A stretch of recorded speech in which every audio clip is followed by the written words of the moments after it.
contar a vocês a história de um cidadão chamado Manuel Truncado e que depois de desencarnado se tornou um Exu. Para a doutrina do amanhecer, o Exu é encarado como um sofredor, um espírito desencarnado que continua ativo no plano invisível da Terra. Ensina-nos nossa querida mãe clarividente, Tia Neiva, que se torna Exu habitualmente o homem de personalidade ativa, orgulho intelectual e que seja demasiado apegado às coisas da sua alma, da vida transitória. Seguindo a doutrina do Mestre Jesus, ele merece todo o nosso amor e tolerância. Bem, isso não significa necessariamente que precisemos de seus serviços ou nos subordinemos a ele. Os Exus têm seus reinados nas sombras etéricas e agem como essas forças destrutivas. Não criam, mas apenas transformam as energias. Não sendo criadores de forças e não tendo acesso às fontes de energias puras, eles necessitam de uma fonte. E essa fonte é o ectoplasma humano, seja de espíritos encarnados ou desencarnados. Essa é a razão básica dos engodos que eles estabelecem como base do relacionamento com os encarnados.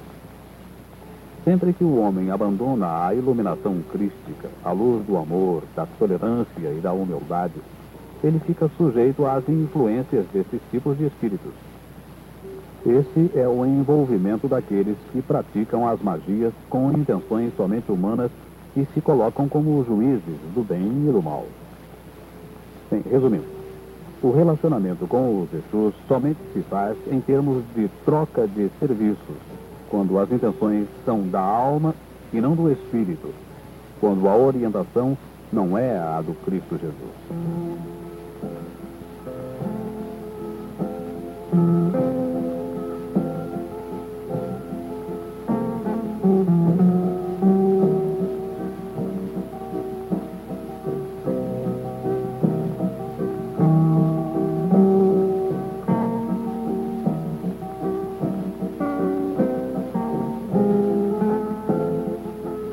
Há uns 10 anos atrás, vivia em uma cidade de Goiás, bem próxima da capital do estado, um cidadão chamado Manuel Truncado.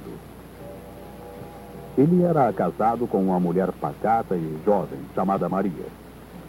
O casal tinha 3 filhos: José, o caçula, Marília e Josefa, 2 mocinhas.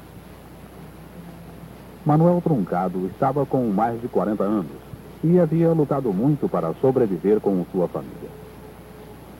Seu pai fora um fazendeiro no interior de Goiás e Manuel crescera na dura vida de peão. Apesar de as terras serem boas, o pai de Manuel Truncado nunca soubera tirar melhor proveito delas e com isso a vida para ele sempre fora de luta e sofrimentos. Um dia o pai de Manuel acabou por perder a fazenda e eles tiveram que se mudar para aquela cidade. Os velhos logo morreram e Manuel teve que se ajustar a uma vida para a qual não fora preparado. Trabalhou aqui e ali, mas não conseguiu se firmar em lugar algum. Um dia ele conheceu Maria, uma jovem bonita e simples que trabalhava para ajudar os pais. Os dois se amaram e logo se casaram, sem muitos planos para o futuro.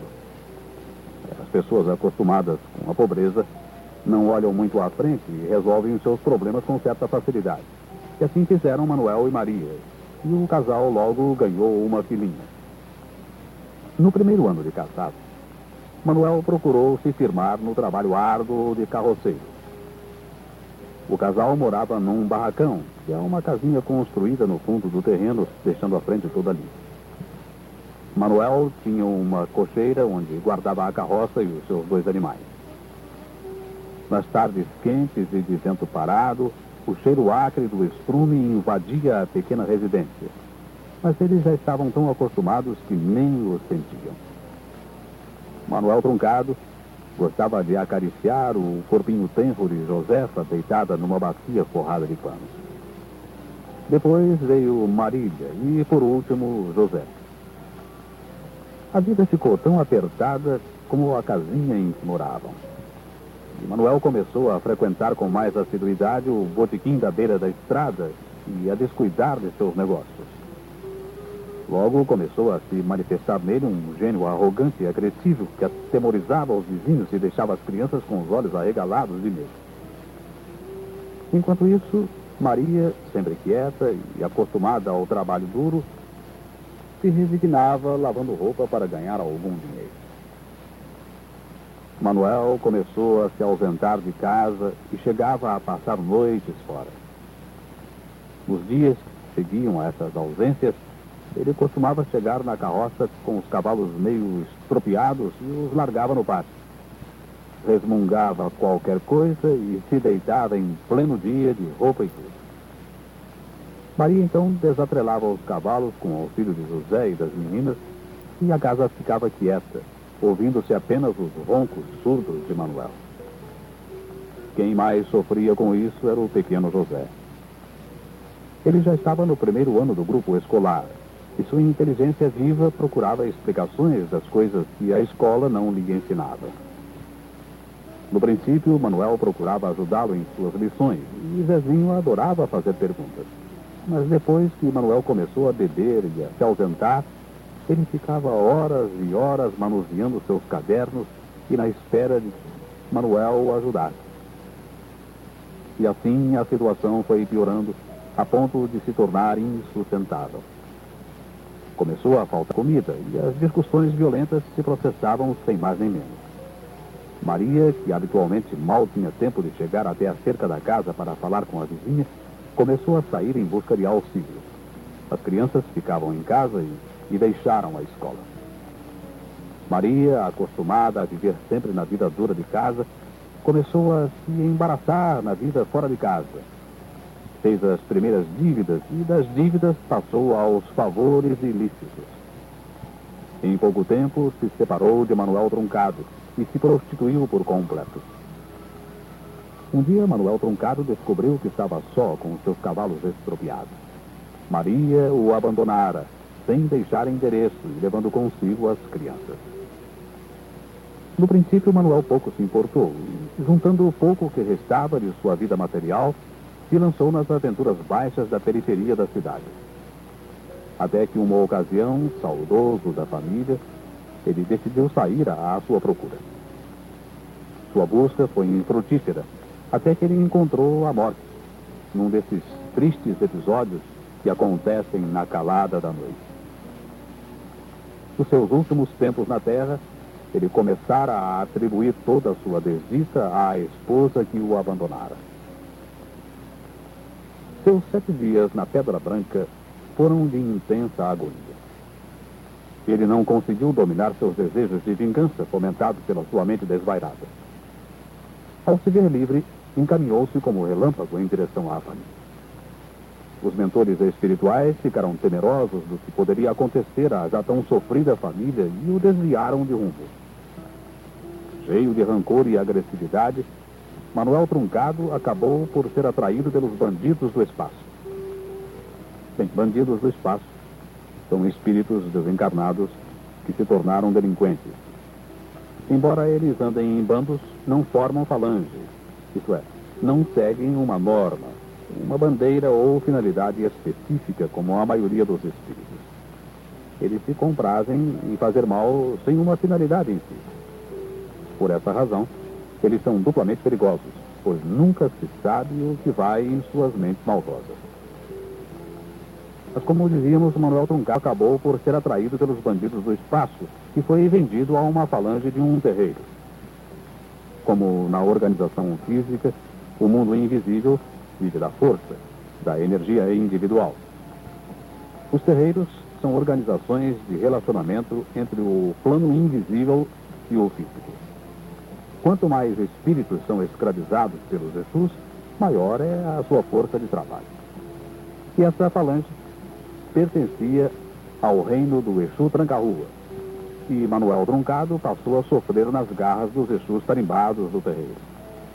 Ele agora era um prisioneiro da Lei Negra. A Lei Negra é uma espécie de máfia do mundo invisível. E como sua similar na Terra física, ela escraviza seus membros quase sem possibilidade de libertação. Suas falanges são alimentadas e crescem à custa dos espíritos nômades e sem protetores. E isso acontece por opção do próprio espírito com seu livre-arbítrio. Sempre que um espírito termina seu estágio na Pedra Branca, onde ele tem a oportunidade de conhecer a verdade sobre si mesmo, seus mentores dão-lhe toda a assistência e lhes mostram o caminho. Mas a decisão é sua, e a chance permanece até o último instante. Se ele toma a decisão errada, acaba por se tornar vítima da lei negra. Existem uns espíritos no submundo invisível que se chamam Exus caçadores. São espíritos pertencentes a alguma falange de Exus que se especializam em seduzir e se apossar dos espíritos desprotegidos que se recusam a aceitar os seus destinos kármicos, verdadeiros nômades do mundo invisível. Eles ficam à espreita e aguardam as decisões dos espíritos recém-desencarnados. Assim que os mentores desistem, eles entram em ação. Aproximam-se do espírito, seduzem-no e os levam às suas cavernas. Cavernas são as habitações etéricas dos espíritos que operam em contato íntimo com a superfície física. Sendo etéricas, elas não ocupam o espaço físico, mas permanecem sempre no mesmo lugar e se tornam perceptíveis pelo ambiente que formam em torno de si.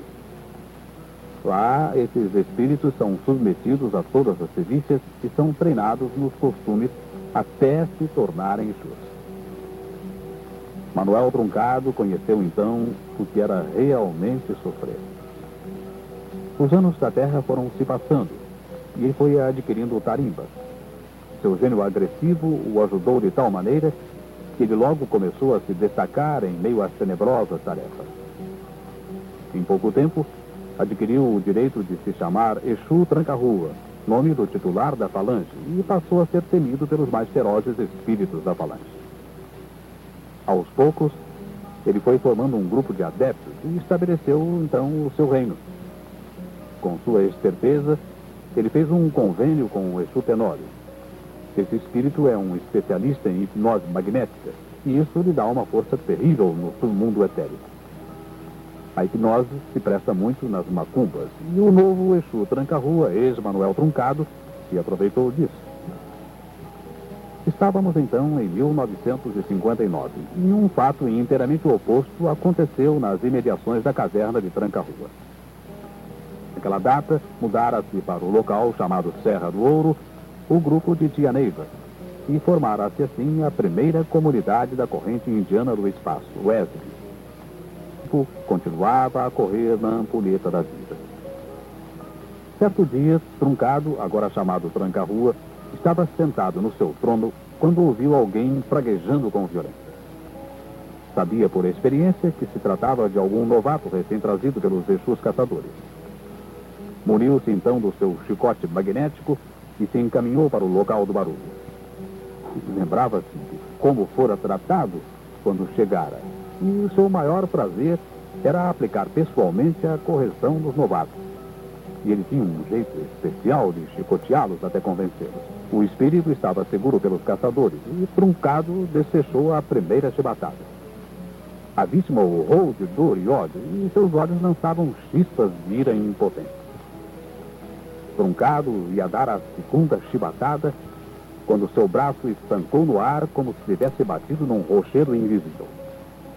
O espírito que estava sendo chicoteado era o de seu filho José. A cena terrível ficou paralisada num momento de agonia. Os dois espíritos, pai e filho, se fitavam com horror e espanto. Subitamente, Truncado achou a voz e gritou em desespero. Zezinho, meu filho, você aqui? Não, não, não. Eu não quero aqui. Tirem-no daqui.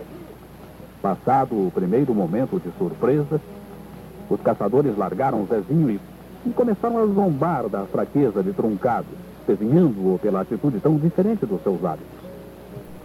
Zezinho, porém, aproveitou o descuido de todos e, num gesto brutal e enérgico, arrebatou o chicote da mão de Truncado e passou a chicoteá-lo com ódio arrebatado.